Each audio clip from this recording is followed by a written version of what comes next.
Bangun tidur, rambut rontok. Lagi sisiran, rambut rontok juga. Keramas, rambut juga rontok. Nah, rontoknya rambut ini kadang-kadang membuat kita menjadi stres. Nah, lantas apakah betul bahwa rambut rontok ini adalah salah satu ciri dari penyakit serius? Saya Dr. Sabrina Reza akan berbincang dengan Dr. Arini Widodo, spesialis penyakit kulit dan kelamin. Kali ini saya akan berbincang bersama dengan Dr. Arini Widodo, spesialis kulit dan kelamin.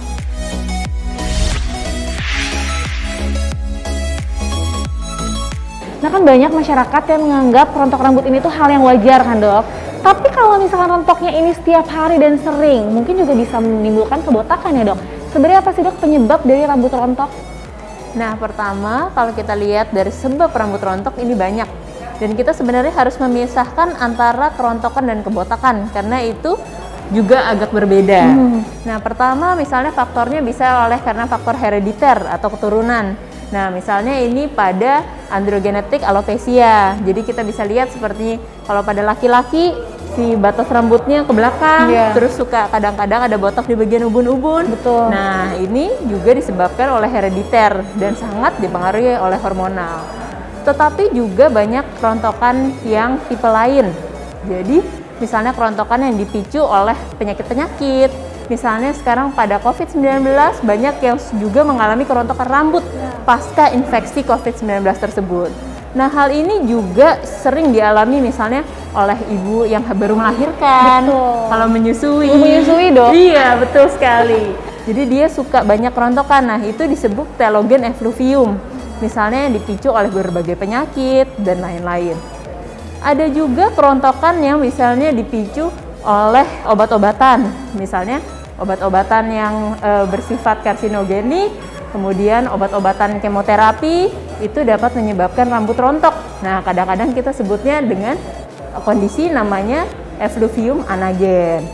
Kemudian banyak sekali hal yang menyebabkan rambut rontok. Misalnya kita stres, kemudian ada berbagai kurang nutrisi, misalnya kita diet terlalu ketat, itu kita dapat menyebabkan kita kurang kalori, kurang protein, kurang mikronutrien, misalnya vitamin-vitamin seperti selenium, besi, zinc.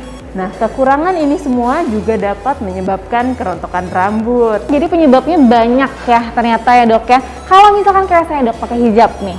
Nah, ini ada nggak faktor bikin rambut rontok juga? Betul, itu juga salah satu faktor yang kadang-kadang suka membuat rambut rontok. Nah, kadang-kadang kalau orang berhijab itu kadang-kadang kita suka ikat. Nah, betul. Nah, ikatan yang terlalu kuat atau misalnya bahan hijab yang misalnya dilibatkan terlalu kuat, ini juga berpotensi membuat rambut menjadi rontok.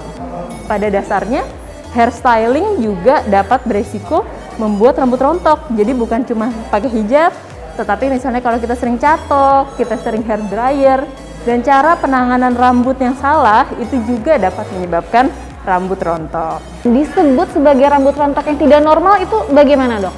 Nah, rambut itu masih kita katakan rontoknya itu normal kalau di bawah 100 helai per hari. Di luar dari itu atau lebih dari itu, kita sebut bahwa rambut rontok ini ada mengalami masalah di kepalanya. Biasanya ibu-ibu pasca melahirkan atau menyusui, biasanya rambut rontoknya lebih tuh dari 100 helai per hari. Nah, salah satu cara kita mengetahuinya lebih dari 100 helai atau tidak, sebenarnya kita lakukan yang namanya hair count test. Jadi kita hitung.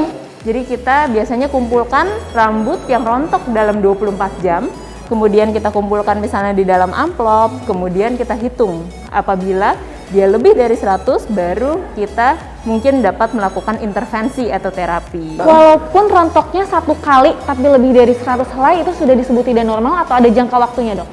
Sebenarnya jangka waktu rambut rontok ini juga berbeda-beda. Jadi misalnya ada kerontokan rambut yang kita sebut akut dan ada yang kita sebut kronik. Nah, kalau akut ini biasanya jangka waktunya kurang dari 6 bulan. Tetapi kerontokan yang kronik, misalnya telogen effluvium yang kronik, ini jangka waktunya lebih dari 6 bulan. Kalau gejala dari rambut rontok itu sendiri bagaimana, Dok? Nah, pada dasarnya tadi perlu kita ketahui bahwa yang namanya kerontokan atau kebotakan rambut ini jenisnya banyak. Dan kadang-kadang mereka memiliki ciri yang berbeda-beda. Misalnya pada androgenetic alopecia, kebotakan pada pria, kita bisa lihat bahwa ciri-cirinya biasanya kebotakan dimulai dari depan, di bagian vertex depan, kemudian di bagian belakang. kepalanya, misalnya di bagian ubun-ubunnya semakin melebar. Apabila androgenetic alopecia ini terjadi pada wanita, ciri-cirinya adalah belahan rambut wanita ini terlihat makin lebar. Kemudian kalau misalnya tadi kerontokan yang kita bilang gara-gara COVID, gara-gara menyusui, itu sebenarnya kita namakan telogen effluvium dan dia sebenarnya diffuse. Jadi kerontokannya diffuse, jadi kita cuma bisa lihat bahwa rambutnya secara general menipis. Ada juga kerontokan yang misalnya atau kebotakan yang sering ditemukan pada anak-anak, misalnya alopecia areata. Nah, gejalanya pitak biasanya. Dan secara general bisa kita lihat misalnya waktu kita menyisir, ada banyak sisa rambut disisir, kemudian waktu mandi, jumlah rambut yang rontok lebih dari normal, yaitu 100 helai sehari. Katanya nih usia 40 tahun ke atas itu akan lebih rentan mengalami rambut rontok. Nah, ini juga tergantung masalahnya. Tadi kalau kita bilang bahwa kebotakan yang namanya alopecia areata, dia sebenarnya lebih banyak pada anak-anak. Tetapi secara general, kerontokan dan kebotakan prevalensinya lebih tinggi pada tentunya usia yang lebih lanjut. Jadi kita lihat juga keparahannya biasanya lebih parah. Terus biasanya faktor pemicu kalau kita semakin tambah usia semakin banyak.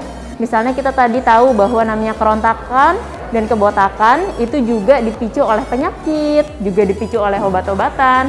Tentunya prevalensi penggunaan obat dan prevalensi penyakit-penyakit sistemik yang dapat memicu kerontokan ini akan semakin bertambah seiring bertambahnya usia. Banyak yang mengeluh bahwa ini rambut rontok pada anak muda ini karena salah shampoo. Nah, ini gimana, Dok? Betul atau tidak, Dok? Nah, betul sekali bahwa sebenarnya cara perawatan rambut yang salah juga berpotensi merusak rambut. Salah satunya apabila kita menggunakan shampoo dan shampoo yang kita gunakan juga membuat rambut terlalu kering. Atau kita misalnya terlalu sering melakukan cuci rambut sehingga rambut juga menjadi kering. Akan lebih baik misalnya kita rawat dengan menggunakan conditioner, dan juga yang kita harus perhatikan dari perawatan rambut adalah misalnya hair styling. Kadang-kadang produk perawatan rambut yang dipakai ini juga memicu kerontokan rambut selain shampoo, misalnya hair gel, pomade, dan untuk wanita misalnya hair styling seperti catokan, seperti hair dryer yang panas, kemudian tarikannya, extension, cat rambut, hairspray, dan lain-lain. Ini semua juga dapat memicu kerontokan rambut. Dokter, selanjutnya tips nih, Dok, bagi masyarakat untuk menjaga rambutnya agar terhindar dari kerontokan. Nah, pada dasarnya kerontokan rambut tadi kita udah kenali kerontokan dan kebotakan rambut tipenya bermacam-macam. Oleh karena itu, sebaiknya untuk penanganan yang lebih spesifik kita konsultasi dulu ke dokter untuk mengetahui tipe kerontokan dan kebotakan yang kita alami. Akan tetapi, secara general kita juga bisa dapat merawat rambut kita untuk mencegah kerontokan dini. Misalnya dengan cara memilih shampoo yang baik, dengan frekuensi shampoo yang tepat, kemudian kita memakai conditioner, dan cara misalnya kita men-styling rambut, dan kita memperlakukan rambut dengan lembut. Misalnya saat menyisir, kita tidak boleh menyisir saat rambut basah, dan kita memilih sisir dengan gigi yang lebih jarang. Kita juga dapat mengurangi hal-hal seperti styling rambut, seperti penggunaan catokan, penggunaan hair dryer, menggunakan cat, dan lain-lain untuk mengurangi kerusakan rambut. Di luar dari itu, apabila kita mau menggunakan hair dryer, gunakan hair dryer dengan setting panas yang terendah. Tapi apabila bisa, biasanya kita lebih baik untuk mengeringkan rambut dengan angin saja. Jadi tidak usah menggunakan device untuk mengurangi trauma pada rambut.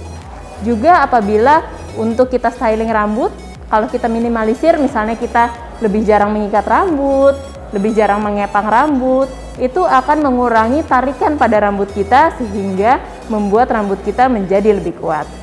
Dokter, nih ada makanan tertentu nggak, Dok, yang harus kita konsumsi atau harus kita hindari untuk menjaga rambut sehat? Lalu dengan vitamin itu perlu nggak sih, Dok? Pada dasarnya, makanan yang harus kita konsumsi untuk mencapai rambut yang sehat adalah makanan yang 4 sehat 5 sempurna. Jadi kita harus pastikan kebutuhan gizi dan kebutuhan kalori kita semua tercukupi. Di luar dari itu memang ada beberapa vitamin yang dikatakan bagus untuk rambut, misalnya vitamin A, vitamin C, selenium, zinc, besi, cysteine, dan lain-lain. Akan tetapi, bukti bahwa penggunaan suplemen ini berguna untuk rambut hanya terbatas apabila kamu defisiensi atau kekurangan vitamin tersebut. Apabila vitamin tersebut sudah tercukupi di badan kamu, sebenarnya suplemen tambahan untuk membantu rambut menjadi lebih baik itu tidak terlalu berguna. Kita harus hati-hati karena penggunaan ternyata suplemen tertentu yang terlalu banyak kadang-kadang justru membuat rambut malah semakin rontok. Nah, misalnya vitamin A, vitamin C, selenium, itu kalau kita konsumsi terlalu banyak padahal tubuh kita tidak kekurangan, justru malah dapat mengakibatkan rambut rontok. Oleh karena itu kita harus hati-hati memilih suplemen untuk rambut. Jadi dok, berarti pola makan yang sehat bahkan bervariasi itu tentunya membuat rambut menjadi sehat ya dok ya. Saya Dr. Sabrina Raisa bersama dengan Dr. Arini Widodo, spesialis kulit dan kelamin untuk Hidup Sehat Plus.